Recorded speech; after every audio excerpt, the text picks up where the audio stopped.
কুফা নগরীতে এক নাস্তিক ছিল, উল্লুকা পাঠা। ওই নাস্তিক বলে আমি আল্লাহরে মানি না, কেউ যদি বিশ্বাস করায় দিতে পারে মানব।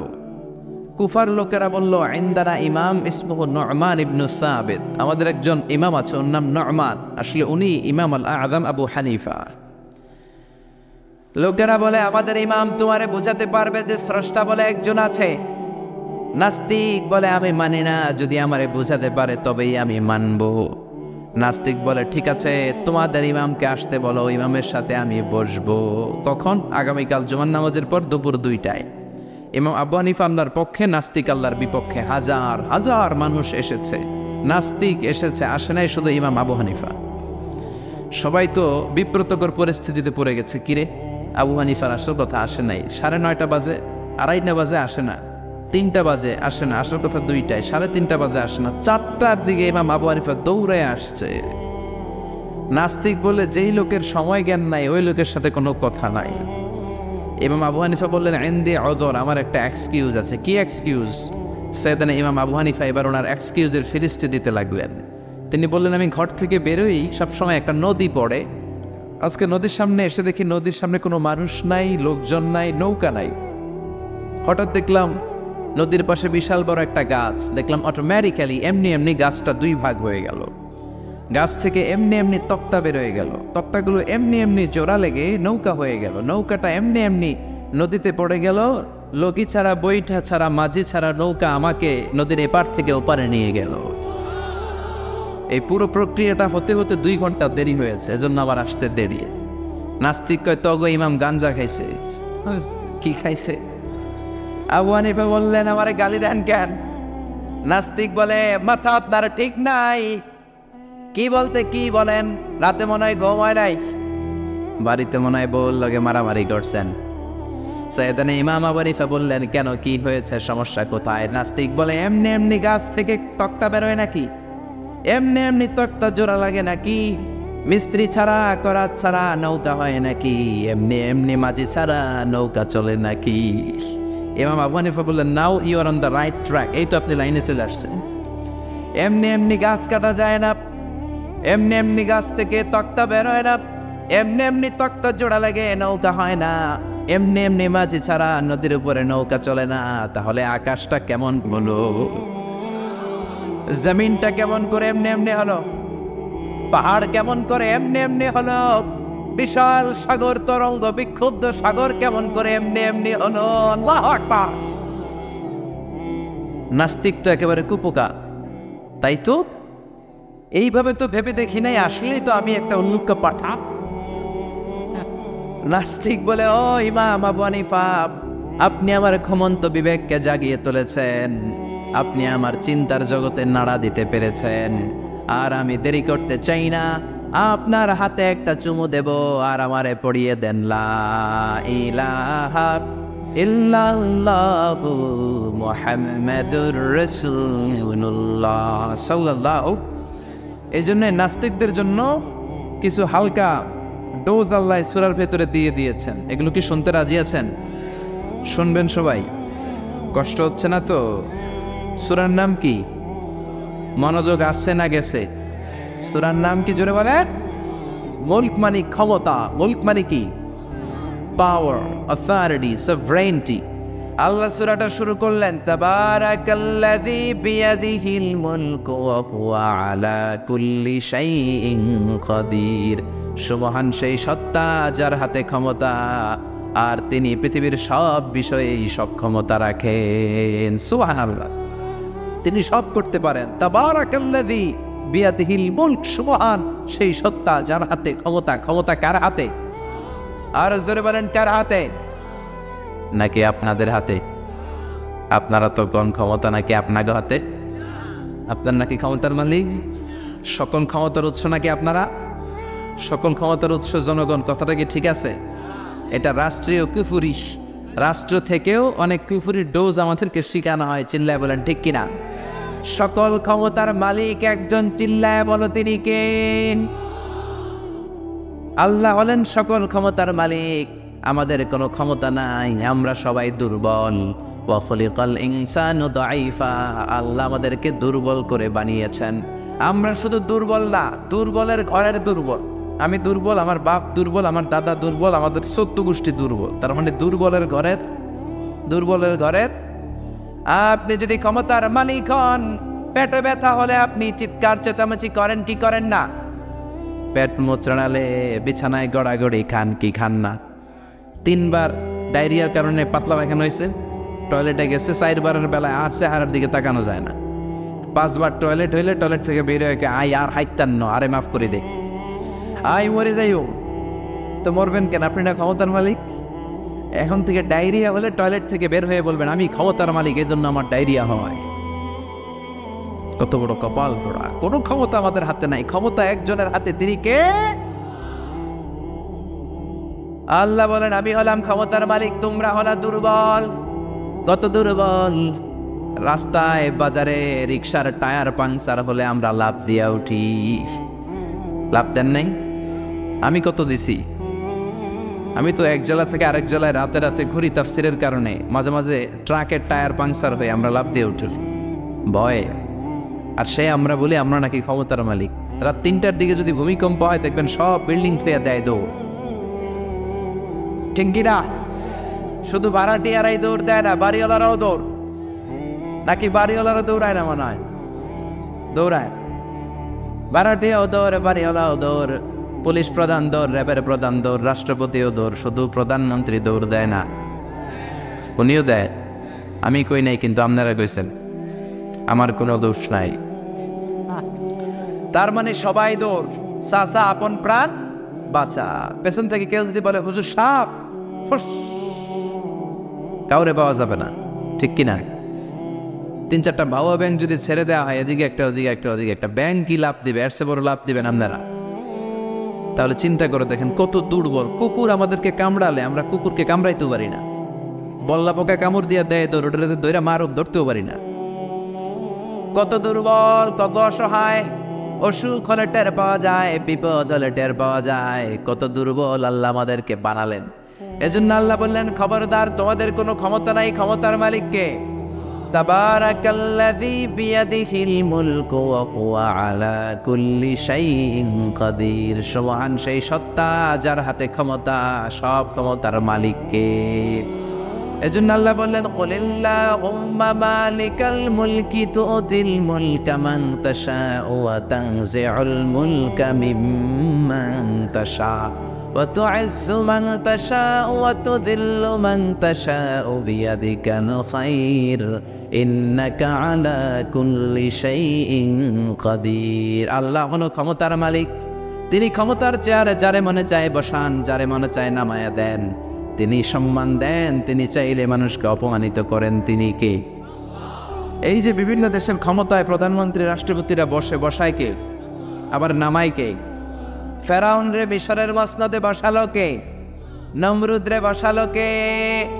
আবার নাফরমানি করার কারণে দুনিয়া থেকে বিদায় করে দিল কে?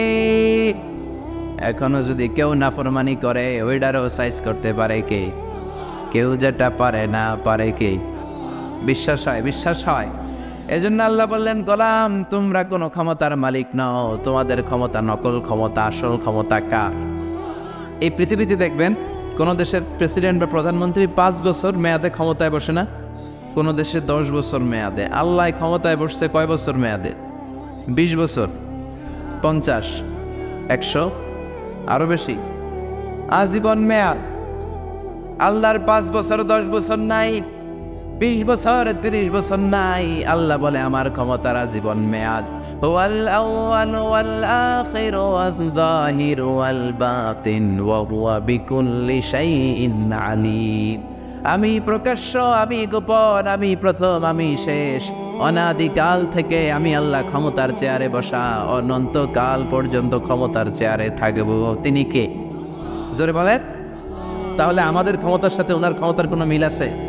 আবার পৃথিবীর অনেক দেশে দেখবেন ডেমোক্রেটিক সিস্টেমে ভোটে জিতে ক্ষমতায় আসা লাগে। আল্লাহ তো ভোটে জিতে আসছে, ক্ষমতায় আসছে। অনেক দেশের ডিক্টেটরশিপ, স্বৈরাচারী পদ্ধতিতে জোর যার মুল্লুক তার, আল্লাহকে এই সিস্টেমে আসছে। আবার অনেক দেশে মোনার্কি সিস্টেম, রাজতন্ত্র, রাজার পোলা রাজা। আল্লাহর বাবা ছিল রাজা, এর লেগে আল্লাহ রাজা। বিষয়টা এমন। আল্লাহ বলে খবরদার, কুল হুয়াল্লাহু আহাদ আল্লাহুস সামাদ লাম ইয়ালিদ ওয়া লাম ইউলাদ ওয়া লাম ইয়াকুল লাহু কুফুয়ান আহাদ। লাম ইয়ালিদ ওয়া লাম ইউলাদ, আমি আল্লাহ কাউরে জন্ম দেই নাই, আমি কারো কাছ থেকে জন্ম নেই নাই, সৃষ্টির শুরু থেকে আমি ক্ষমতার চেয়ারে বসা, শেষ পর্যন্ত থাকবো, ঠিক কি না? আবার দেখবেন অনেক দেশে ক্ষমতায় যাওয়ার জন্য জোট করা লাগে, কোয়ালিশন। বাংলাদেশে জোটের রাজনীতি আছে না নাই? আপনারা কি কথা বুঝতেছেন? শুরু হইল 4 দলীয় জোট এই দেশে, না? এরপরে 14 দলীয়, এরপরে 18 দলীয়, এরপরে 20 দলীয়, এরপরে হইল মহাজোট, এবার হবে মহাজোট। তো আল্লাহ তো মহাজোটে ক্ষমতায় আসছে, আল্লাহর জোট করা লাগছে। কথা বলে আল্লাহ বলে খবরদার, ওয়ালাম ইয়াকুল্লাহু শারীকুম ফিল মুলকি ওয়া কাব্বিরহু তাকবীরা। আমি আল্লাহর ক্ষমতায় কোনো শরীক দল নাই, আমি আল্লাহর ক্ষমতায় কোনো অংশীদার নাই, আমি আল্লাহর ক্ষমতায় কোনো জোট নাই, আমি একাই ক্ষমতার মালিক, ঠিক কিনা? জোরে বলেন। আবার দেখবেন পৃথিবীতে অনেক দেশে আন্দোলন করে যিনি ক্ষমতায় বসে আছে ওরে ক্ষমতার চেয়ার থেকে নামানো যায় কি যায় না। আমি ছিলাম মিশরে 5 বছর, তো একটা আন্দোলন হলো, প্রেসিডেন্ট হোসনি মুবারককে জনগণ নামায় ফেললো ক্ষমতার চেয়ার থেকে। তো আমরা পৃথিবীর সব মানুষগুলো যদি আল্লাহর বিরুদ্ধে একটা আন্দোলন করি, তাইলে তো আল্লাহরে নামায় দেওয়া যায়। কথা বলেন। যত জিন আছে, জিনেরা যদি বলে আমরাও মানুষের সাথে একাত্মতা ঘোষণা করলাম, আল্লাহরে আমরা মানি না, আল্লাহ নামবে? মানুষ জিন ভাই ভাই, আল্লাহর আর রক্ষা নাই, আল্লাহর ক্ষমতা শেষ। ফেরেশতারাও যদি বলে আমরাও আল্লাহরে মানি না, জিন ফেরেশতা মানুষ 3 দলীয় জোট। কয় দলীয়? 3 দলীয় জোট করলে মনে হয় আল্লাহ ক্ষমতা থেকে নামতে বাধ্য। আল্লাহ বললেন, ওয়া আন্নাকুম গায়রু মুজিজিল্লাহ,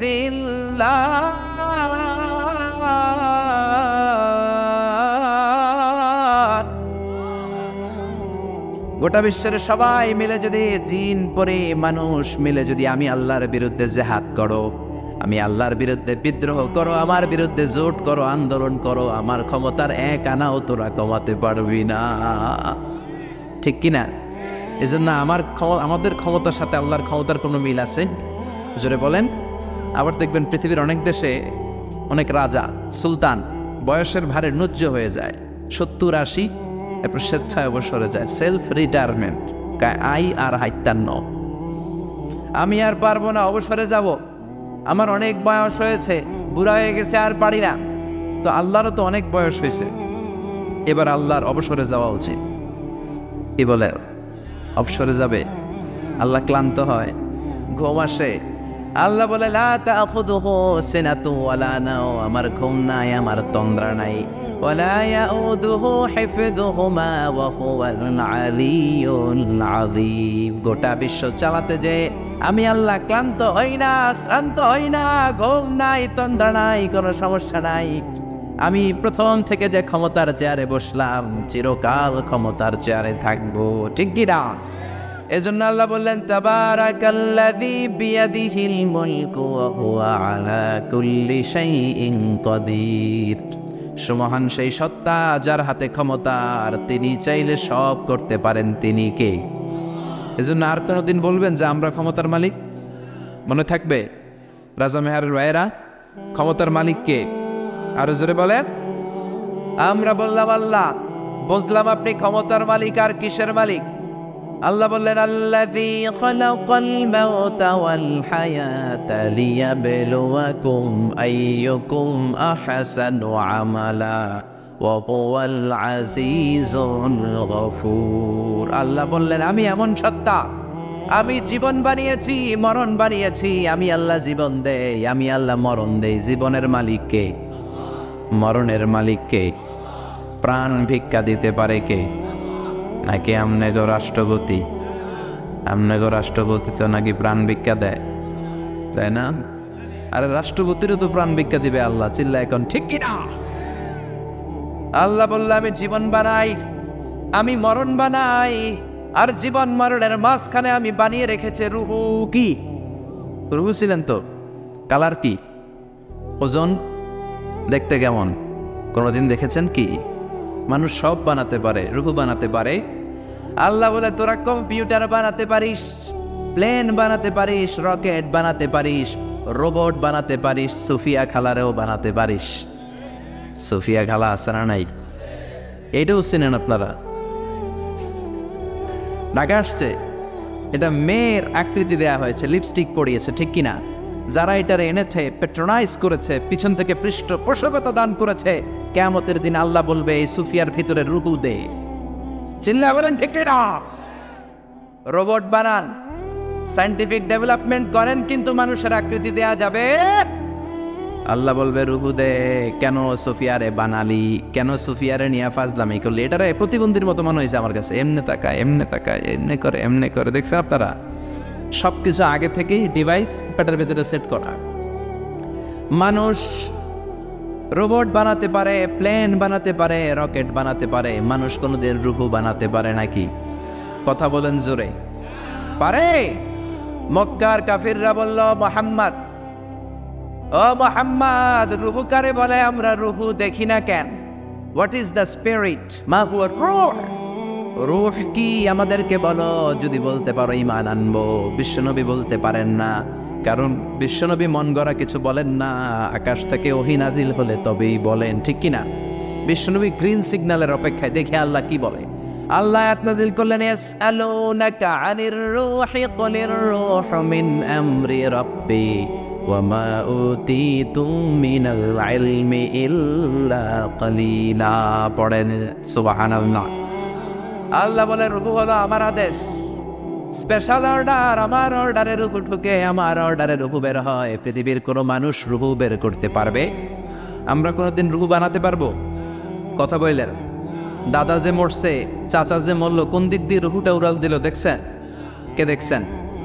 হাত তুলেন তো, কেউ দেখেছেন? রাজা মেহারের ভাইয়েরা, রুহু দেখা যায় না, ধরা যায় না, আল্লাহর আদেশে ঢুকে আল্লাহর আদেশে ফুরুত করে উড়াল দেয়। চিল্লা এখন ঠিক কিনা?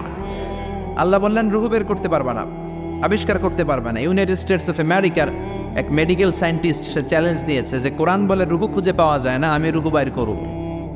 কি বের করবো? এই রুহু বের করে আমি নোবেল প্রাইজ পাবো, নোবেল লরেট হব।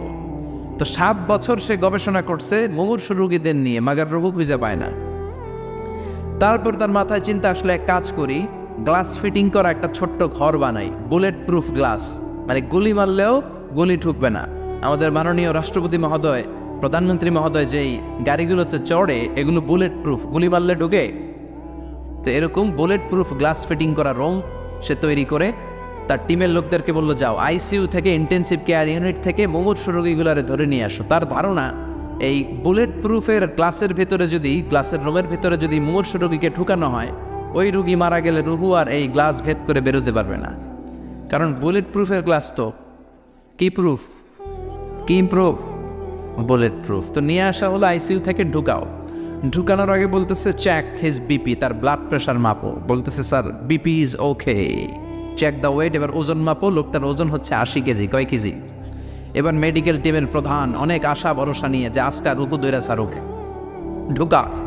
ঢুকানোর পরে এদেরকে আবার অক্সিজেনের মাস্ক দেওয়া, কৃত্রিমভাবে অক্সিজেন দেয়া, লাইফ সাপোর্টে রাখা। মেডিকেল টিমের প্রধান বলল লাইফ সাপোর্টটা খুলে ফেল। সবাই বলল স্যার খুলে ফেললে তো মরে যাবে। টিমের প্রধান কয় মারার জন্যই তো আনছি, না মরলে রুহু পাবো কেমনে? তো লাইফ সাপোর্ট খুলে ফেললো, বুলেট প্রুফের গ্লাস ফিটিং করা রুম আটকে দেয়া হলো। অক্সিজেনের অভাবে ছটফট করতে করতে লোকটা শেষ, লোকটা ময়রা ভূত হয়ে গেছে। এবার মেডিকেল টিমের প্রধান রুহু খুঁজে ডানে বায়ে, কিন্তু রুহু তো পাওয়া যায় না, রুহু পাওয়া যায় না। এবার গ্লাসের দরজা খুলে মুমূর্ষু রোগীটা মরে গিয়েছে, মরা লাশ বের করে হাত দিয়ে গ্লাসের ভিতরে এরকম খোঁজা শুরু করছে। রুহু কি খোঁজে? রুহু বুঝে এমনি ধরা যায়? দেখে টাকি মাছ আদানোর লোক কথা বলে, খুঁজে পাওয়া যায় না। সে বললে একটা কাজ কর, চেক হিজ বিপি। বিপি মাপতো, স্যার মরে গেছে তো কোনো বিপি নাই, মানে এই যে অলিন্দ নিলয় সিস্টোলিক ডায়াস্টোলিকের যে ধাক্কা, এটা নাই, মরে গেছে। কিন্তু মরার পরে মানুষের ওজন থাকে কি থাকে না? মরার আগে লোকটার ওজন ছিল কয় কেজি? 80 কেজি। এবার ওজন দিয়ে দেখা গেল লোকটার ওজন হয়ে গেছে 78 কেজি। কয় কেজি কমছে? কয় কেজি? মেডিকেল টিমের প্রধানকে আমি পাইছি। সবাই কয় কি পাইছেন? কয় ওইটা। কোনটা? কয় রুহু। কেমনে পাইছেন? কয় মরার আগে ছিল 80 কেজি, মরার পরে 78 কেজি, কমছে 2 কেজি। তার মানে যেটা উড়াল দিছে ওইটাই 2 কেজি, মানে কিছু একটা তো পাইছে। রুহু না পাক, কিছু একটা হিসাব মিলানো গেছে না, তা না হলে মরার আগে 80, মরার পরে 78 হবে কেন? কিন্তু সায়েন্সের সিস্টেম হচ্ছে একটা এক্সপেরিমেন্ট করেই আপনি ফাইনাল জাজমেন্ট দিতে পারবেন, আরও কিছু নমুনা সংগ্রহ করতে হবে। মেডিকেল টিমের প্রধান বলল আরেকটারে দৈরান আইসিইউ থেকে ব্লাড প্রেশার মাপ, ওজন মাপ। তারা বলল ওজন হলো এই লোকটার 70 কেজি। কয় কেজি? আবার গ্লাস ফিটিং করা রুমের ভিতরে ঢুকায় দিল, লাইফ সাপোর্ট খুলে ফেল, অক্সিজেন নাই। এই লোকটাও ছটফট করে মরে গেল। এইবার রুহু খুঁজে, রুহু নাই। আবার বের করছে মরা লাশ, চেক হিজ বিপি নাই, কিন্তু ওজন আছে না নাই? মরার আগে লোকটার ওজন ছিল কত? 70। এবার ওজন দিয়া দেখে হয়েছে 71। এবার বাড়ছে না? এবার যাবা কই? আগেরটা 2 কেজি কমলো, আসার একটা জায়গা ছিল, এবার বেড়ে গেছে 1 কেজি। আল্লাহ কয় কিয়ামত পর্যন্ত তুই ঢুকাবি আর বাইর করবি, কিন্তু রুহু খুঁজে পাবি না। ঠিক কি না? يسألونك عن الروح قل الروح من أمر ربي وما أوتيتم من العلم إلا قليلا। দুনিয়াতে সব বানাতে পারবা, শুধু রুহু ছাড়া। কি ছাড়া? মানুষ মরে গেলে এক একজনের এক এক দশা। কারো শরীর খিচুনি দিয়ে মরে গেলে শক্ত হয়ে যায়, গ্যাসগুলো বন্ধ হয়ে যায়, কারোটা ফেসফেসে হয়ে যায়, হাত পাগুলো ঢিলা হয়ে যায়, পেটের গ্যাসগুলো বের হয়ে যায়, কারো ওজন বেড়ে যায়, কারো কিছু কমে যায়। এই বাড়া কমা দিয়ে রুহু খুঁজে পাওয়া যায় না। রুহুর মালিক হলেন একজন, তিনি কে? সে আল্লাহ বললেন আমি রুহুর মালিক। আমরা বললাম আর কিসের মালিক? আল্লাহ বললেন আল্লাযী খালাকা সাবআ সামাওয়াতিন তিবাকা মা তারা ফি খালকির রহমানি মিন তাফাউত। আকাশের দিকে নজর করে তাকা, 7টা আকাশকে স্তরে স্তরে বিন্যস্ত করল কে? আবার তিনি বললেন লাকাদ যায়্যানাস সামাআদ দুনিয়া বিমাসাবিহা ওয়া জাআলনাহা রুজুমান লিশ-শায়াতিন। আকাশের দিকে তাকাও, আকাশের মধ্যে তারা দিয়ে আকাশটাকে সৌন্দর্যমণ্ডিত করেছে কে? আকাশের মধ্যে তারা আছে না নাই? জোরে বলেন। রাতের বেলা তারার মেলা, দেখতে কত সুন্দর। এই ছোট্ট ছোট্ট মনে হয়, আসলে কি তারাগুলো ছোট? জোরে বলেন। I have beautified the closer sky with light, candles and stars. তারা দিয়ে আমি পৃথিবীর মহাশূন্যটাকে আলোকিত করেছি। আমরা খালি চোখে যেটা দেখি এটা কিন্তু ভাই আকাশ না, এটা মহাশূন্য। এটা কি? জোরে বলেন। স্পেস। এটা হচ্ছে প্রথম আকাশের মহাশূন্য। নাসার বিজ্ঞানীরা আজীবন গবেষণা করে প্রথম আকাশের নাগালও খুঁজে পাবে না। তারা শুধু প্রথম আকাশের মহাশূন্যে দৌড়াবে। তার অনেক অনেক অনেক উপরে প্রথম আকাশ, তারপরে দ্বিতীয় আকাশের মহাশূন্য, তারপরে দ্বিতীয় আকাশ, তারপরে তৃতীয় আকাশের মহাশূন্য, তারপরে তৃতীয় আকাশ। একটার চেয়ে একটা বড়। বিশ্বনবী বলেন কত বড়? তোমার হাতের আংটি যদি মরুভূমিতে ছুঁড়ে ফেলে দাও, বিশাল মরুভূমির তুলনায় তোমার আংটি যত ছোট, আল্লাহর দ্বিতীয় আসমানের তুলনায় আল্লাহর প্রথম আসমানটা ঠিক তত ছোট। একটার চেয়ে একটা বড়। তারপরে আমরা কই সব আমার। কত ক্ষুদ্র আমি, কত তুচ্ছ আমি মহাবিশ্বের তুলনায়, কত নগণ্য আমি। আমরা রাজামেহারে বসে আছি। এটা দেবিদ্দার থানায় না? দেবিদ্দার থানা হচ্ছে কুমিল্লা 17-18টার থানার একটা থানা। এরকম 64, কুমিল্লা হচ্ছে 64 জেলার এক জেলা। এরকম 64টা জেলা মিলে আমাদের সুজলা সুফলা শস্য শ্যামলা ডিজিটাল বাংলাদেশ। এই ডিজিটাল বাংলাদেশ মনে হয় পৃথিবীর সবচেয়ে বড় দেশ নাকি? ছোট্ট। ভারত আমাদের 20 গুণ বড়, কানাডা প্রায় 100 গুণ বড়, রাশিয়া 150-200 গুণ বড় হবে। এরকম 200টা দেশ মিলে পৃথিবীর স্থল 30 ভাগ স্থল, আর 70 ভাগ শুধু হানি আর হানি, শুধু পানি। এই পানি আর স্থল মিলে আমাদের এই পৃথিবীটা সৌরজগতের ছোট্ট সাইজের একটা গ্রহ। যারা সৌরজগৎ নিয়ে কিছু পড়াশোনা করেছেন, কত বড় বড় গ্রহ আছে। বৃহস্পতি নামে একটা গ্রহ আছে, পৃথিবীর চেয়ে অনেক গুণ বড়।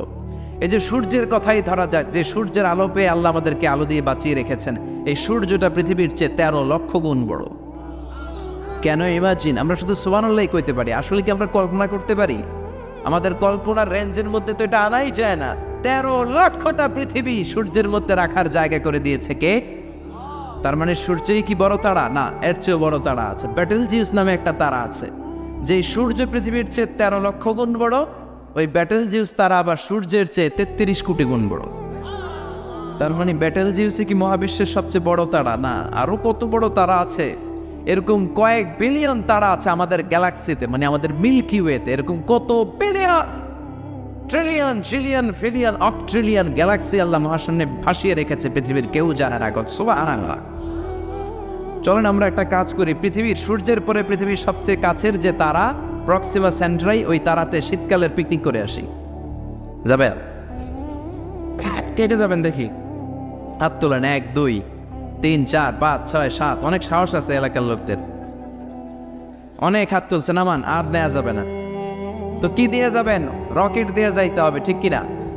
আমি ধারণা দেওয়ার জন্য বলছি, পৃথিবী থেকে সবচেয়ে দূরের যেই তারা, ওই হিসাব তো আমি দিতে পারবো না, ওইটা হিসাব ঢুকবেও না। পৃথিবীর সবচেয়ে কাছের যেই তারাটা প্রক্সিমা সেন্ট্রাই 2.3 লাইট ইয়ার, আলোকবর্ষ দূরে। পৃথিবী থেকে সবচেয়ে কাছের তারাটায় যদি আমরা শীতকালীন সফরে যাই, পিকনিকে যেয়ে নামি, আমাদের কত সময় লাগবে দেখেন। পৃথিবীতে সবচেয়ে দ্রুতগামী বিমানের নাম হচ্ছে বোম সুপারসনিক। কি নাম? এটা হচ্ছে সবচেয়ে দ্রুতগামী যাত্রীবাহী বিমান, বোম সুপারসনিক। আবার বোম বোম আফ্রিদি গোয়েন না, বোম সুপারসনিক। ঘন্টায় 1300 কিলোমিটার বেগে চলে। আগে ছিল কনকর্ড, 1000 কিলোমিটার বেগে চলতো। কিন্তু বোম সুপারসনিক দিয়ে যাওয়া যাবে না, কারণ প্যাসেঞ্জার প্লেন মাধ্যাকর্ষণ শক্তি ভেদ করতে পারে না। যেতে হবে রকেট দিয়ে। কোন রকেট? যে রকেট দিয়ে নীল আর্মস্ট্রং চাঁদে নেমেছিল, এটার নাম অ্যাপোলো 11। চলেন এইটা দিয়ে আমরা পিকনিকটা সাইরে আসি। যাবেন? আচ্ছা চলেন যাই। এই রকেটটা সেকেন্ডে চলে 11 কিলোমিটার বেগে, মিনিটে চলে 660 কিলোমিটার বেগে, ঘন্টায় চলে 39,000 কিলোমিটার বেগে। বাংলাদেশ থেকে আমেরিকা কত কিলো হতে পারে? 8-10,000 কিলো। তার মানে এই রকেটটা দিয়ে ঘন্টায় 4 বার আমেরিকা যাওয়া আসা যাবে। সুবহানাল্লাহ। বাড়িতে যে চিল্লায় পড়েন আল্লাহু আকবার। তো আমরা যারা হাত তুললাম, আমরা এখন পিকনিকে যাব পৃথিবীর সবচেয়ে কাছের যেই তারা প্রক্সিমা সেন্ট্রাই, এটাতে অ্যাপোলো 11 নামক রকেটটা দিয়ে। যেই রকেটটা আমাদেরকে 1 ঘন্টায় 39,000 কিলোমিটার দূর নিয়ে যাবে। কত দূর? 39,000 কিলোমিটার নিয়ে যাবে 1 ঘন্টায়। কিন্তু যেতে কত সময় লাগবে? এই রকেটটা দিয়ে আমাদের পৃথিবীর সবচেয়ে কাছের তারায় পৌঁছতে 1,15,000 বছর লেগে যাবে। ঘন্টায় 39,000 কিলোমিটার বেগে ছোটার পরেও 1,15,000 বছর লাগবে। আল্লাহ যদি বলে, যা আজারি, তুই যখন শখ করছিস একটা, তোরে আর যারা হাত তুলছে তোদের সবাই 1,15,000 বছর হায়াত দিয়ে দিলাম। তো যদি দিয়ে দেয়, তাহলে আপনারা মরে ভূত হয়ে যাবেন। আমরা যাইতেই থাকবো, যাইতেই থাকবো। আমাদের নাতি পুতি সতি লতি ক্ষতি সব মরতে মরতে মরতে মরতে মরতে মরতে মরতে মরতে মরতে মরতে মরতে মরতে মরতে মরতে মরতে মরতে মরতে মরতে 6,000 জেনারেশন মরে যাবে। আমাদের 6,000 প্রজন্ম যখন মরে ভূত, তখন আমাদের নামার সময় হবে। সুবহানাল্লাহ কইতে পারলেন না? গ্রিক সভ্যতার টাইমে যদি কেউ এই সফরটা শুরু করতো, আজকে 2018 সালে পুরো সফরের 100%-এর মাত্র 4% কমপ্লিট হতো, আর 96% সফর তাদের বাকি থেকে যেত। যদি গ্রিকদের টাইমে কেউ সফরটা শুরু করতো। সুবহানাল্লাহ মুখ দিয়ে বেরোয় না। এজন্য আল্লাহ বললেন, ওয়ালাকাদ যায়্যানাস সামাআদ দুনিয়া বিমাসাবিহা ওয়া জাআলনাহা রুজুমান লিশ-শায়াতিন। তোদের প্রথম আকাশের মহাশূন্যে এরকম অনেক বড় বড় তারা দিয়ে আমি আকাশটারে সাজিয়ে রেখেছি। এটা তো সবচেয়ে কাছের তারা। এরপরে আছে আলফা সেন্ট্রাই এ, আলফা সেন্ট্রাই বি, ইটা ক্যারিনা, বেটেলজিউস।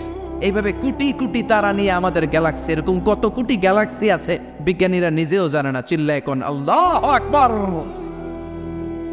এরপরে প্রথম রুকুর শেষে আল্লাহ বললেন, ওয়াসিররু قولكم أو اجهروا به إنه عليم بذات الصدور। তোমরা আস্তে বলো কিংবা জোরে বলো, সব কথাগুলো শোনে কে? কেউ যেটা শোনে না, শোনে কে? দরজা বন্ধ করে, জানালা বন্ধ করে, লাইট বন্ধ করে ঘরের ভেতরে জুলুম করলেন, অন্যায় করলেন, পাপ করলেন, কেউ দেখে নাই, দেখলো কে? বিশ্বাস হয়? একটু সন্দেহ সন্দেহ লাগে নাকি?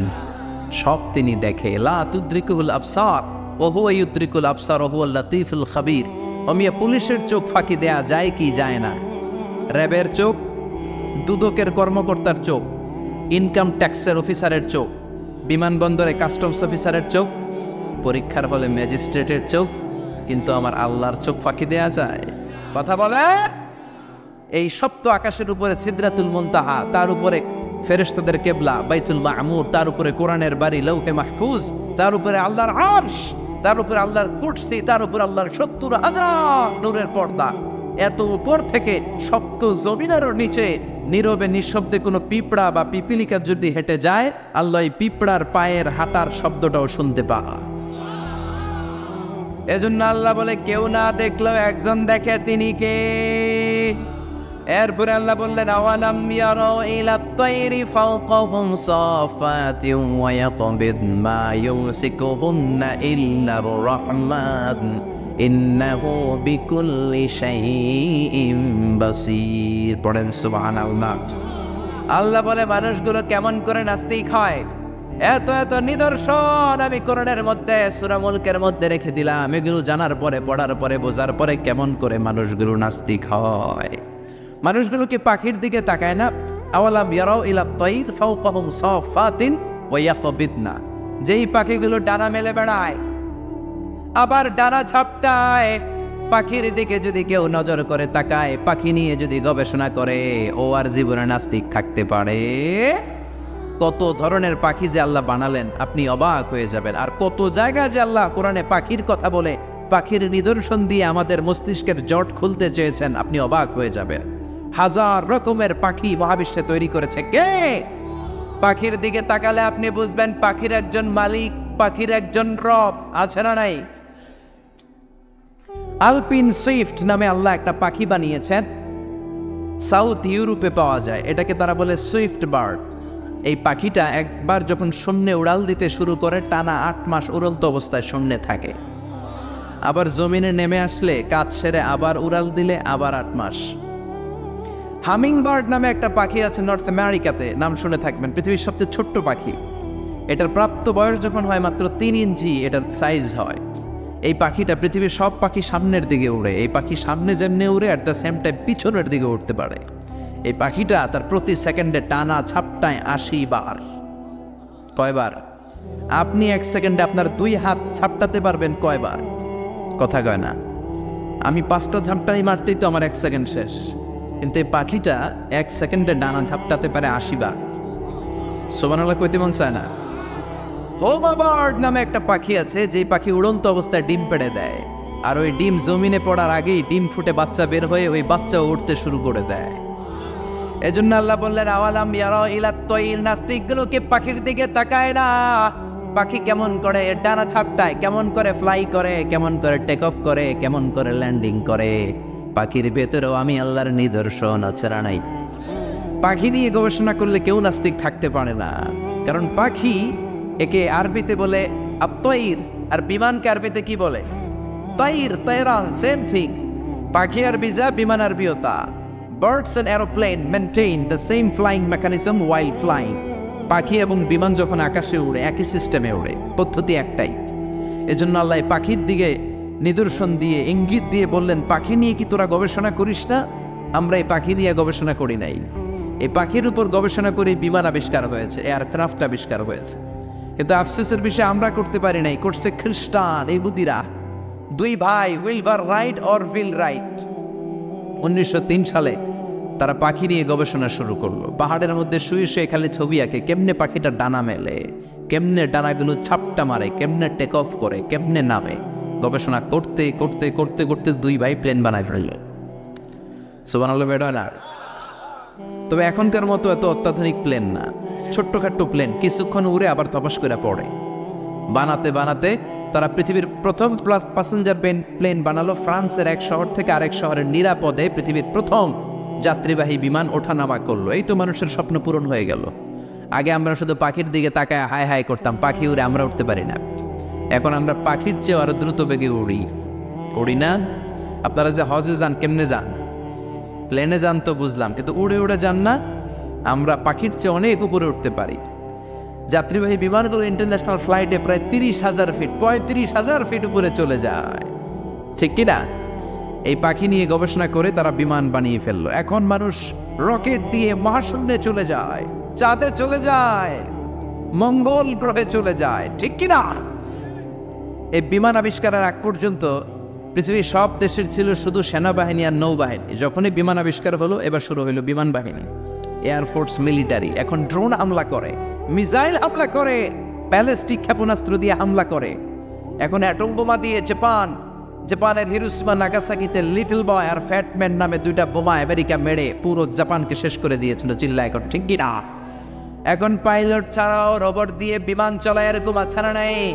এজন্য আল্লাহ বললেন, আওয়ালাম ইয়ারাউ ইলা তাইরি ফাওকাহুম সাফাতিন ওয়া ইয়াকবিদ মা ইউমসিকুহুন্না ইল্লার রাহমান ইন্নাহু বিকুল্লি শাইইন বাসীর। ওরা কি পাখির দিকে তাকায় না? পাখির মধ্যেও আমি আল্লাহর নিদর্শন আছে না নাই? আছে না নাই? এজন্য গবেষণা করতে হবে। আমাদের কোনো রিসার্চ নাই, গবেষণা নাই। গোটা বিশ্বে মুসলমানরা নির্যাতিত, কারণ আমাদের গবেষণা নাই। আমরা কথা বলি বেশি, কাজ করি কম। চিল্লা এখন ঠিক কিনা? আল্লাহ বললেন গবেষণায় ডুব দে, গবেষণা করো। কোরআনের ভেতরে গোটা বিশ্বের সব সফলতাকে ঢুকিয়ে দিয়েছে কে? এরপরে সূরাটা আল্লাহ শেষ করলেন, কুল আরাআইতুম ইন আসবাহা মাউকুম গাওরান ফামান ইয়াতিকুম বিমাইন মাইন। বলো দেখি, সবে শুকাইয়া যদি যায় এই পৃথিবীর পানি, তাহলে তাই তটনির ধারা কে দিবে সবারে আনি। আল্লাহ বললেন, এই পৃথিবীর পানি যদি আমি সরিয়ে নেই, তোদেরকে পানি দিবে কে? দেওয়ার কেউ আছে? ঘুম থেকে উঠে দেখলেন কোনো খাবার নাই, কোনো গাছে কোনো ফলমূল নাই, ক্ষেতের মধ্যে কোনো শাক সবজি নাই, বাজারেও কোনো খাবার নাই। আপনাদেরকে তখন খাবার দিবে কে? আপনাকেও খাদ্যমন্ত্রী, প্রধানমন্ত্রী, ডোনাল্ড ট্রাম্প কেউ দিতে পারবে?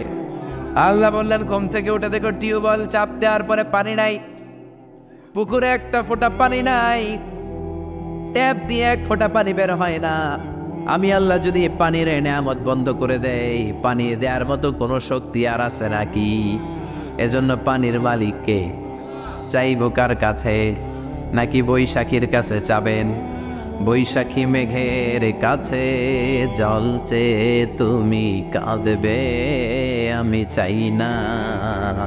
তুমি কাঁদবে, আমি চাই না। বৈশাখীর কাছে পানি চায় না। আবার হিন্দুরা ইন্দ্রদেবের কাছে চায়, ওদের ধর্মমত অনুযায়ী ইন্দ্র দেবতা পানি দেয়।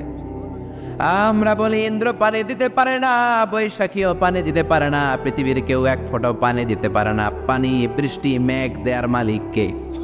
জোরে বলে, আল্লাহ মেঘ দে, পানি দে, ছায়া দে রে তুই, আল্লাহ মেঘ দে। পড়েন পড়েন, আল্লাহ মেঘ দে, পানি দে, ছায়া দে রে তুই, আল্লাহ মেঘ দে। রিজিক দেয়ার মালিক কে? পানি দেয়ার মালিক কে? আল্লাহ বললেন, গোলাম এই পানি থেকে তোদেরকে আমি বানালাম। ওয়াজআলনা মিনাল মাই কুল্লা শাইইন হাই আফালা ইউমিনুন। আমি আল্লাহ পানি থেকে পৃথিবীর সব কিছুকে বানিয়েছি। কার কথা? ১৫০০ বছর আগে আল্লাহ কোরআনে জানালেন, পৃথিবীতে যত প্রাণী আছে আল্লাহ বানালেন পানি থেকে। পানি নাই তো প্রাণ নাই, চাঁদে পানি নাই তো প্রাণ নাই, মঙ্গলে পানি নাই তো প্রাণ নাই, পৃথিবীতে পানি আছে, প্রাণও। বিজ্ঞানীরাও তাই বলে, ওরা বলে পৃথিবীর প্রথম প্রাণ এসেছে নাকি পানি থেকে। ওরা নাম দিয়েছে অ্যামিবা। কি নাম শুনেন নাই? It's a very small unicellular organism in the world. পৃথিবীর সবচেয়ে ছোট জীবাশ্ম কণা ওরা পেয়েছে। ওরা বলে এটা পানি থেকে এসেছে। তারপরে এসেছে জুপ্লাঙ্কটন, ফাইটোপ্লাঙ্কটন, ব্যাকটেরিয়া প্লাঙ্কটন। এভাবে বিভিন্ন স্পিসিসগুলো, সৃষ্টির প্রজাতিগুলো ডেভেলপ করেছে। ওরা স্বীকার করেছে মহাবিশ্বের সব প্রাণী এসেছে পানি থেকে। চিল্লা এখন ঠিক কিনা? আবার আল্লাহ বললেন, এই পানির মধ্যে আমি নিয়ামত দিলাম। কোথাও দিলাম লোনা পানি, কোথাও দিলাম মিঠা পানি। আবার সাগরের মধ্যে লোনা পানি একদিকে চলে যায়, মিঠা পানি আরেক দিকে চলে যায়, দুইটা একসাথে থাকে কিন্তু মিশে না। আছে না নাই?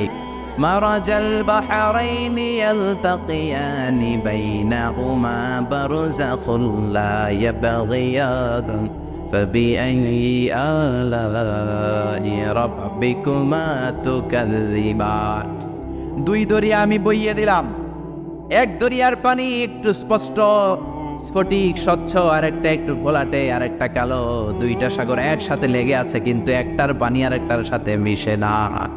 মাঝখানে অদৃশ্য দেয়াল দিয়ে রাখলো কে? জোরে বলেন। আবার বাংলার জমিনে শত শত নদী আল্লাহ দিলেন, মিঠা পানির নদী, আমাদের নদীগুলা যদি লোনা পানির নদী হতো, আমাদের ফলমূলগুলা গাছগুলা বাঁচত নাকি? মিঠা পানির নদী দিয়ে আমাদেরকে ধন্য করলো কে? এই সুন্দর ফুল সুন্দর ফল মিঠা নদীর পানি, আল্লাহ তোমার মেহেরবানি। সুবহানাল্লাহ। কেমনে নাস্তিক হয় রে ভাই? এই পানির নেয়ামত, রিজিকের নেয়ামত, মহাবিশ্ব কত সুন্দর করে তিনি সুশোভিত করেছেন, এগুলো যদি কেউ নজর করে তাকায়, কেউ কি নাস্তিক থাকতে পারে? যদি বলে, এই জন্য এই নেয়ামতের শুকরিয়া করার দরকার আছে না নাই? জিকির করবো একজনের, তিনি কে? সেজদা দেব একজনের, তিনি কে? চাইব একজনের কাছে, তিনি কে? আমাদের কোনো ক্ষমতা নাই, ক্ষমতার মালিক কে? আল্লাহ আমাদের সবাইকে কথাগুলো বোঝার ও আমল করার তৌফিক দান করুক। আমরা পড়ি আমিন। আমাদের করার কোনো ক্ষমতা নাই। সূরাতুল মুলকের সেন্ট্রাল থিম, সাবজেক্ট ম্যাটার, কেন্দ্রীয় আলোচ্য বিষয় হচ্ছে আমাদের কোনো ক্ষমতা নাই, ক্ষমতার মালিক একজন, তিনি কে? এজন্য তার কাছে চাইতে হবে, তার ইবাদত করতে হবে, তার সাথে সম্পর্কটা বাড়াইতে হবে। চিল্লায় বলেন ঠিক কিনা? আল্লাহ আমাদের সবাইকে বোঝার তৌফিক দান করুক। আমরা পড়ি আমিন। যতগুলো কথা বলেছি কোরআন সুন্নাহর আলোকে বলেছি, বানিয়ে বলি নাই। তারপরেও আমার মনের অজান্তে কোনো মিস ইনফরমেশন যদি আমার মুখ ফসকে বেরোয় যায়, সেগুলো যেন আল্লাহ তাআলা আপনাদের স্মৃতিপট থেকে মুছে দেয়। আমরা বলি আমিন। আল্লাহর নামে কাজ শুরু করলে বরকত আছে না নাই? রহমত আছে না নাই? আর আল্লাহর নাম বাদ দিয়ে যদি কাজ শুরু করেন, ওই কাজে কোনো রহমত নাই, কোনো বরকত নাই। এজন্য আল্লাহ নামের জিকির করলেই, আল্লাহর নাম নিয়ে কাজ শুরু করলেই অন্তরের জ্বালা মিটিয়ে দেয় কে? जो तो मिटाना चाहे जीवन का तृष्णा, सुबह शाम बोल बंदे कृष्णा कृष्णा कृष्णा। হিন্দুরা এই কৃষ্ণা কৃষ্ণা জিকির করে ওদের অন্তর ঠান্ডা করার জন্য, কিন্তু আমরা কি কৃষ্ণার জিকির করি? আমরা জিকির করি কার? আমরা বলি जो तो मिटाना चाहे जीवन का जाला, सुबह शाम बोल बंदे अल्लाह अल्लाह अल्लाह। ঠিক কিনা? আমরা আমাদের অন্তরের জ্বালা মিটানোর জন্য এক সত্তার জিকির করি। তিনি কে? কেউ যেটা পারে না পারে কে? কেউ যেটা বুঝে না বুঝে কে? কেউ যেটা শোনে না শোনে কে? সে আল্লাহ তাআলার নামে আমরা সব কাজ শুরু করব। সব কাজের আগে আমরা বিসমিল্লাহির রহমানির রহিম বলবো। রাজি আছেন তো? সব কাজের আগে বিসমিল্লাহির রহমানির রহিম। ছেলে মেয়েদেরকে এগুলো শিখাবেন। কাজ শুরু করার আগে বিসমিল্লাহ, খাওয়া শুরু করার আগে বিসমিল্লাহ, খাওয়ার পরে আলহামদুলিল্লাহ। এখন থেকেই যদি এগুলো না শিখান, আপনি মরে গেলে যে ইন্নালিল্লাহ পড়তে হবে এটাও জানবে না। ঠিক কিনা? এজন্য গ্রাম বাংলায় একটা কথা বলে যে কাঁচা না নোয়ালে বাঁশ পাকলে করে। কথাটা কিন্তু অনেক দামি কথা, ফেলে দেওয়ার মতো কথা না। ছোট্টবেলা থেকে যা শিখানোর শিখাবেন। এই তাকওয়া নামক সফটওয়্যার যদি ছেলেমেয়েদের মাথায় ছোট্টবেলায় ইনস্টল করে দিতে পারেন, এই ছেলেগুলো আর ডাকাত হবে না, চাঁদাবাজ হবে না, রংবাজ হবে না, এগুলো আর পিচ্ছি হান্নান কালা জাহাঙ্গীর হবে না, এগুলো আর লতিফ সিদ্দিকীর মতো আউলা জাউলা মন্ত্রী হবে না। চিল্লা এখন ঠিক কিনা? শুরু থেকে যদি ইসলাম শিখান, ভদ্রতা শিখান, কোরআন শিখান, এই ছেলেগুলো নামাজি হবে, এই ছেলেগুলো আল্লাহওয়ালা হবে, এই ছেলেগুলো ভদ্র হবে। চিল্লায় বলেন ঠিক কিনা? এজন্য ছোট্টবেলা থেকেই যা শিখানোর শিখাবেন। ইসলাম বলে তোমার ছেলে মেয়ে জন্মগ্রহণ করেছে, ওর কানে তুমি আজান দিয়ে দাও। এখনো ওর আমলনামা শুরু হয় নাই, কিন্তু কানের সামনে আজান দিয়ে ইসলামটা তুমি তার কাছে তুলে ধরো। সুবহানাল্লাহ পড়বেন না? তোমার ছেলের বয়স যখন 7, তখন তার আকিকা করে দাও, তার সুন্দর একটা নাম রেখে দাও, তার মাথার চুল ফেলে দাও। আর একটু বড় হলে কোরআন শিখিয়ে দাও। বয়স যখন 7-এ উপনীত হয়ে যায়, সালাতের জন্য আদেশ করো। সালাতের অর্ডারের দরকার আছে না নাই? সালাতে কায়েম করো, সালাতে কায়েম করো, হবে সম্মানী তুমি, হবে জান্নাতি তুমি, হবে সম্মানী তুমি, হবে জান্নাতি তুমি।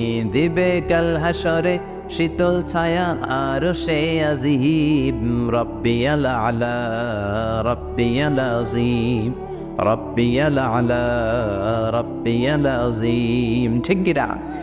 মরু সিবিয়ানাকুম বিসসালাতি ওয়া হুম 7 সিনিন ওয়াদরিবুহুম আলাইহা ওয়া হুম 10 সিনিন। ছেলে মেয়েদের বয়স যখন 7 হয়, নামাজের আদেশ দাও। বয়স যখন 10 হয়, নামাজের জন্য শাসন করো, পিটাও দরকার হলে। তো 7 বছর বয়স থেকে যদি সালাতের দাওয়াত আপনি শুরু করে দেন, ছেলেকে নাসিহাত করেন, 8, 9, 10 হওয়ার আগেই ছেলে পাক্কা নামাজি হয়ে যাবে, ঠিক কিনা? এজন্য ছেলে মেয়েদেরকে সালাতের আদেশ করবেন। বাবা যারা এসেছেন, এটা আপনাদের কাঁধে আল্লাহর দেয়া দায়িত্ব। যদি পালন না করেন, আল্লাহর বিচারের ট্রাইব্যুনালের, সুপ্রিম কোর্টের কারাগারে সেদিন সেই আদালতে আল্লাহ আপনাকে আসামির কাতারে দাঁড় করায় দিবে। চিল্লা এখন, ঠিক কিনা? ছেলে মেয়েদেরকে নামাজের ব্যাপারে সচেতন করেন, স্পেশালি অ্যাট ফজর টাইম। ফজরের সময় উঠাতে হবে, কারণ ফজর হচ্ছে দিনের খুঁটি, দিনের ভিত্তি। ফজরের নামাজ পড়তে পারেন নাই মানে শয়তানের সাথে যুদ্ধে আপনি হেরে গেলেন, আপনি পরাজিত সৈনিক, আপনি হারার মাধ্যমে দিন শুরু করলেন। আর ফজর যদি জামাতে পড়তে পারেন, বিজয়ের ঝান্ডা আপনার হাতের মধ্যে তুলে দিবে কে? অনেকে বলে, হুজুর আদরের ছেলে তো ফজরের সময় ঘুমায়, হুজুর ঘুমায়, 9টার দিকে উঠে, 10টার দিকে উঠে, এরকম আছে না নাই? তো ফজরের সময় যদি ভূমিকম্প হয় তখন কি করবেন? ফজরের সময় যদি ঘরে আগুন লাগে, হুজুর আদরের ছেলে তো আগুন লাগছে, কি হয়েছে, একটু ঘুমাক, এরকম বলবেন?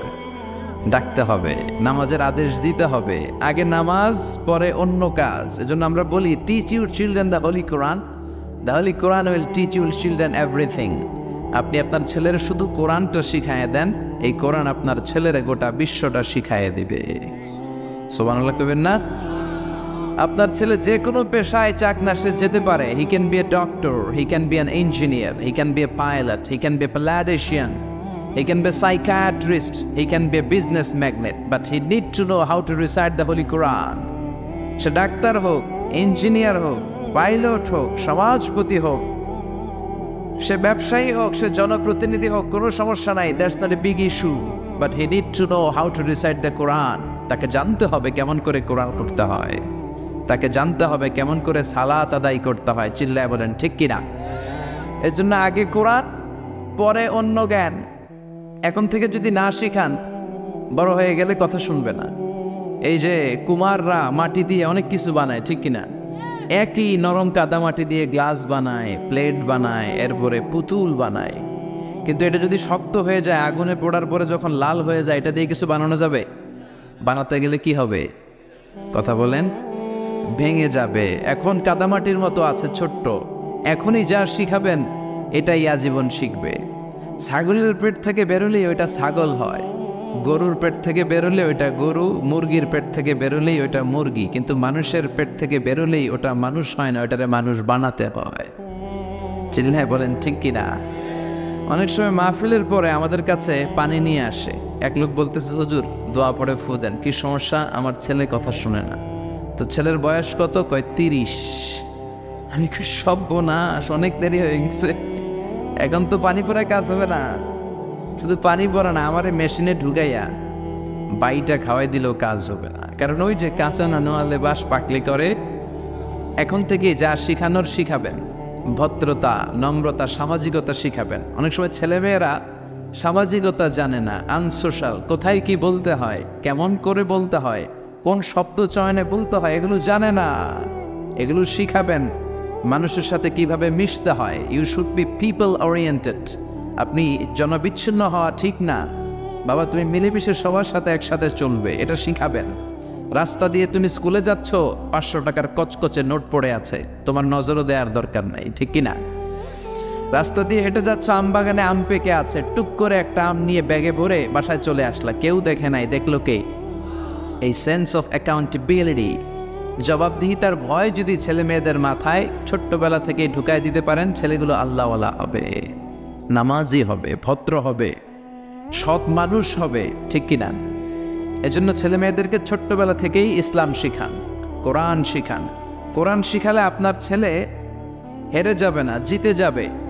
কোরআন শিখালে আপনার ছেলে ঠকবে না, জিতবে। যারা কোরআন শিখে তারা জ্ঞানী হয়, তারা বুদ্ধিমান হয়, তারা ইন্টেলেকচুয়াল পার্সোনালিটি হয়, তারা গোটা বিশ্বের কোথায় কিভাবে করতে হয় সব জানে। কারণ কোরআন আপনার ছেলেকে পড়ার কথাই বলে। কোরআনের প্রথম কথাই হচ্ছে পড়ো। কোরআনের প্রথম কথা কি? রব্বুল আলামিন বলেন, ইকরা বিসমি রাব্বিকাল্লাযী খালাক, খালাকাল ইনসানা মিন আলাক। আল কোরআনের প্রথম বাণী পড়ো, আল হাদিসে নবীর কথা পড়ো। আল কোরআনের প্রথম বাণী পড়ো, আল হাদিসে নবীর কথা পড়ো, পড়ে পড়ে শেখো, শিখে শিখে তুমি তোমার নিজের জীবন গড়ো। পড়েন সুবহানাল্লাহ। এজন্য কোরআন শিখাতে রাজি আছেন তো? সকালবেলা মসজিদে পাঠাবেন, মক্তবে পাঠাবেন। এই যে মক্তবের tradition, it's a very nice tradition. We belong this tradition, we are proud of it. আমাদের বাংলাদেশের এই আবহমান কাল ধরে ফজরের পরে মক্তবে পাঠানোর যে সিস্টেমটা, এটা চমৎকার সিস্টেম। এগুলারে উঠাই দিয়েন না, এগুলো ছাড়বেন তো মরবেন। ফজরের পরেই ছেলে মেয়েদেরকে মক্তবে পাঠান, সেখানে যাবে, কোরআন শিখবে। আপনার ছেলেরা শুধু আপনি কোরআন শিখাবেন, কোরআনই আপনার ছেলেরা বিশ্বটা শিখাই দেবে। চিল্লায় বলেন ঠিক কিনা? আল্লাহ আমাদেরকে সহি সমঝ দান করুন। আল্লাহ আমাদের ছেলে মেয়েগুলোরে মানুষের মতো মানুষ বানায়, আমাদের ফ্যামিলিগুলোরে জান্নাতি ফ্যামিলি বানায়। ফ্যামিলির সুখটাই আসল সুখ, ঠিক কিনা? আপনি কোটিপতি, হাজার কোটি টাকার মালিক হইলেই যে একেবারে সুখে গদগদ এমন নাও হতে পারে। আপনি দূর থেকে দেখতে পারেন যে কত টাকা, হ্যাঁ, কত দামি বাড়ি গাড়ি, কত তার ব্যাংক ব্যালেন্স, তার দাপট, কিন্তু ঘরের ভিতরে শান্তি নাও থাকতে পারে। একটা কথা খেয়াল রাখবেন, টাকা যদি অনেক হয়, টাকা দিয়ে গাড়ি কিনা যায়, বাড়ি কিনা যায়, কিন্তু সুখ কিনা যায় না। যদি অনেক টাকার মালিক হন, বালিশ কিনা যায়, জাজিম কিনা যায়, কম্বল কিনা যায়, কিন্তু ঘুম কিনা যায় না। ঘুম কিনা যায়? আপনাদের সুলাস বাজারে তো ঘুম কিনা যায় নাকি?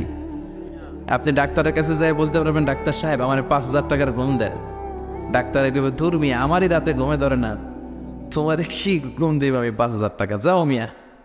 তো টাকা হলে বালিশ কিনতে পারবেন, জাজিম কিনতে পারবেন, কিন্তু ঘুম তো কিনতে পারবেন না। টাকা হলে গাড়ি কিনা যাবে, বাড়ি কিনা যাবে, সুখ কিনা যাবে। সুখ আছে কোরআনে। সুখ আছে কোথায়?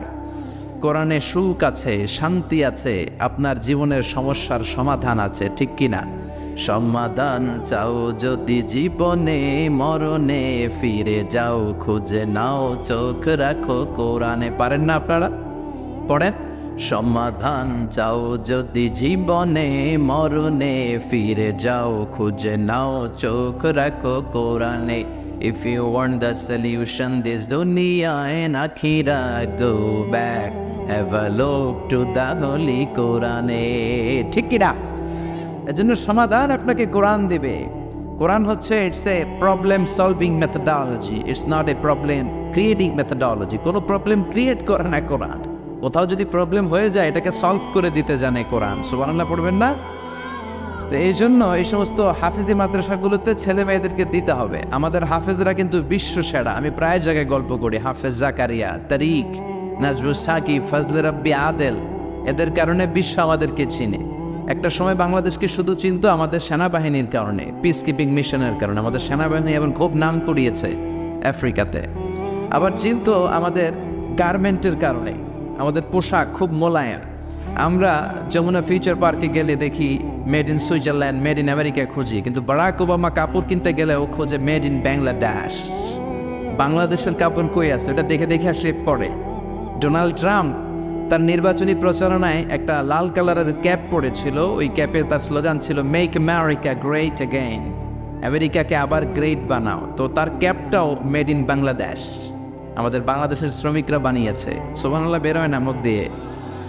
তো এই কাপড়ের কারণে চিনতো, মিলিটারির কারণে চিনতো, আবার চিনতে শুরু করেছে ভাষার কারণে। 21 ফেব্রুয়ারিতে এখন ইন্টারন্যাশনাল মাদার ল্যাঙ্গুয়েজ ডে, আমাদেরকে চিনে। এরপরে টঙ্গীর ইস্তেমার কারণে আমাদেরকে চিনে। অনেক সময় আমরা বলি আমরা বাংলাদেশের, কোন বাংলাদেশ? তখন যদি বলি ইস্তেমা, ইস্তেমা, ও ইস্তেমা, টঙ্গীর ইস্তেমা, তখন আবার চিনে। বুঝতে পেরেছেন? এরপরে হাফেজদের কারণে চিনে। আমাদের হাফেজরা এখন গোটা বিশ্বে 1 নাম্বার হাফেজ, র্যাঙ্কিংয়ে 1 নাম্বার পজিশন তারা হোল্ড করেছে। এবং আমাদের হাফেজরা যদি কোনো ইন্টারন্যাশনাল কম্পিটিশনের চেয়ারে বসে, তাদেরকে প্রশ্ন করে আটকাতে পারে, এরকম কোনো বিচারক আল্লাহর জমিনে পয়দা হয় নাই। এরপরে আরেকটা জিনিসের কারণেও চিনে, আমাদের দুর্নীতির কারণে। করাপশন আছে না নাই? সবাই কয় হুজুর তো এতক্ষণ ভালো লাইনে আসিল, এখন আবার কোন লাইন ধরলো? দুর্নীতি আছে না নাই? জোরে বলেন। আমাদের দেশের প্রত্যেকটা সরকারি অফিসের রন্ধ্রে রন্ধ্রে দুর্নীতি। আমরা আলহামদুলিল্লাহ 3 বার চ্যাম্পিয়ন হয়েছি দুর্নীতিতে। 3য় বার আমাদের সাথে যুগ্মভাবে চ্যাম্পিয়ন হয়েছে হাইতি। এই স্বাধীনতার স্থপতি বঙ্গবন্ধু শেখ মুজিবুর রহমান অনেক চেষ্টা করছে দুর্নীতি বন্ধ করার জন্য, কিন্তু পারে নাই। পারবে কেমনে?